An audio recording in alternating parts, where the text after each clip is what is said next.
Hello friends, cooking with Sony में आप सभी लोगों का स्वागत है। चलिए आज हम बनाते हैं आंवला की मीठी सी रेसिपी, जिसे आप च्यवनप्राश भी कर सकते हैं। तो हमने आंवला को उबलने के लिए रख दिया था। इस बार हम पानी नहीं डाले, इसमें भाप से ही उसे उबालेंगे। तो हमारा आंवला पक गया है, इसे हम निकाल लेंगे। निकाल के थोड़ा ठंडा हो जाए तो इसकी जितनी भी कलियां हैं इसका अलग अलग कर लेंगे। ये देखिए हमने अलग कर लिया। अभी थोड़ा ठंडा हो जाएगा तो इसके बाद हम इसकी मीठी रेसिपी बनाएंगे। तो ठंडा हो गया, चलिए अब इसे हम मिक्सर में पीस लेंगे। मिक्सर में डाल के इसका हम हल्का दरदरा पेस्ट बनाएंगे। तो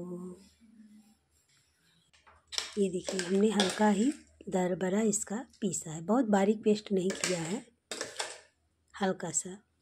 तो हमारा ये पीस गया।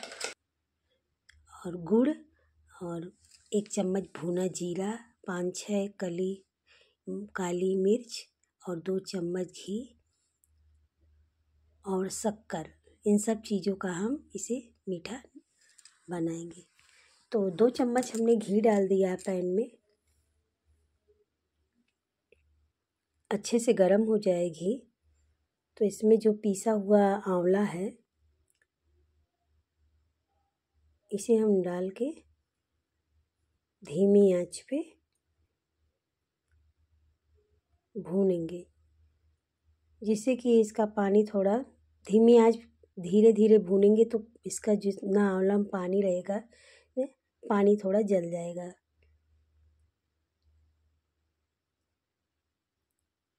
तेज़ आंच करेंगे तो जल जाएगा, धीमी धीमी आंच पे तब थोड़ा सोना सा लगने लगेगा और पानी भी इसका ख़त्म हो जाएगा। तो इसको बना के जब भूनने के बाद जब बना के रखेंगे तो ये ख़राब नहीं होगा। तो ये देखिए हमने बहुत अच्छे से घी में भून लिया है और हल्का हल्का खुशबू भी आ रही है। तो इसमें हम भुना हुआ 1 चम्मच जीरा डाल देंगे। जीरा डालने के बाद हम जीरा भी इसे अच्छी तरह भूनेंगे। और जीरा डालने के बाद जीरा बहुत अच्छी खुशबू इसमें आ रही है। अब 1 चम्मच आप काला नमक ले लें। इसमें भूनने के बाद हम 1 चम्मच काला नमक जो मेरे यहाँ मिलता है उसमें बहुत सा पत्थर रहता है, तो मैं इसमें थोड़ा सा पानी डालती हूँ। पानी डाल के इसे हल्का सा चला के और चलाने के बाद मैं धीरे करके वो कलछल पे डाल दूँगी, जिससे वो देखिए ये नीचे जितना पत्थर रहता है बैठ जाता है और अच्छा सा नमक निकल आता है। तो अब इसमें हमने पानी डाला है तो इसे हमें बहुत देर तक धीमी आंच पे पकाना होगा, जिससे इसका पानी बिल्कुल ही सूख जाए, थोड़ा भी पानी लगने ना पाए। और ये काला नमक और उसकी खुशबू अच्छी लगती है। और ये 4-5 काली मिर्च हमने बारीक कूट कर इसमें डाल दिया है।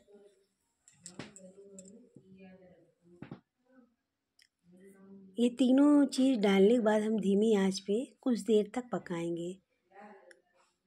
और इसमें बहुत अच्छी खुशबू आ रही है काला नमक जीरा का। तो एकदम सूखा हो जाए, पूरा पानी एकदम सोख ले और सूखा हो जाए तब इसमें आप गुड़ या शक्कर जो भी आपको डालना हो तो डालिएगा। अभी हमने पूरी तरह देखिए एकदम सूख गया है, इसमें थोड़ा सा भी पानी नहीं रह गया है। अब हम इसे चलाते हुए इसमें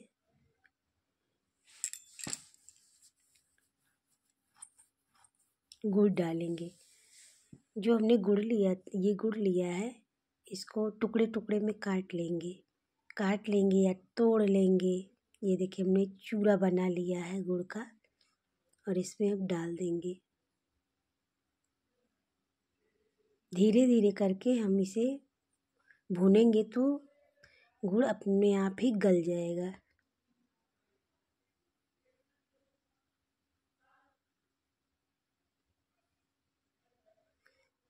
धीमी आंच पे ये देखिए धीरे धीरे गुड़ गल रहा है।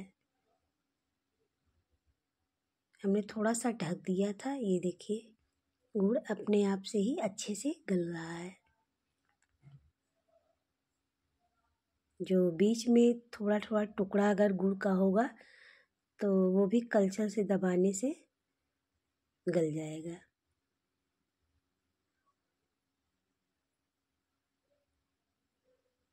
धीमी आंच पे इसे हम पकाएंगे, एकदम जेली की तरह हो गया। और इसमें हम 3 चम्मच शक्कर डालेंगे। शक्कर इसलिए डाले हैं कि शक्कर डालने से ये जो है थोड़ा साफ दिखने लगेगा। गुड़ डालने से ही बहुत ही मतलब काला हो जाता है, तो बच्चे थोड़ा खाने में नाटक करते हैं। तो हमने 2-3 चम्मच जब शक्कर डाल देंगे तो पूरी तरह काला नहीं होगा और थोड़ी मिठास इसमें और बढ़ जाएगी, अच्छा लगेगा। तो ये देखिए हमारा तो तैयार हो गया।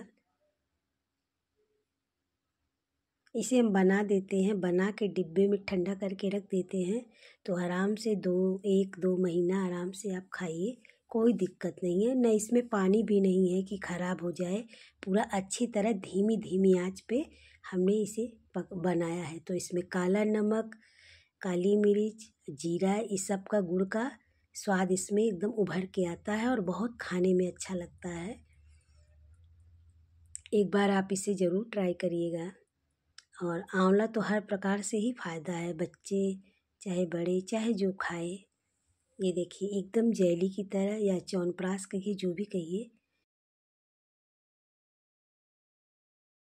कांच की कटोरी में रख देंगे और ऊपर से इसमें हम सोंठ का पाउडर और तिल डाल देंगे, जो कि खाने में और भी स्वादिष्ट लगता है। तो आपको हमारा ये मिनी च्यवनप्राश कैसा लगा आप कमेंट करके बताइएगा। तब तक के लिए बाय बाय, मिलते हैं नेक्स्ट वीडियो।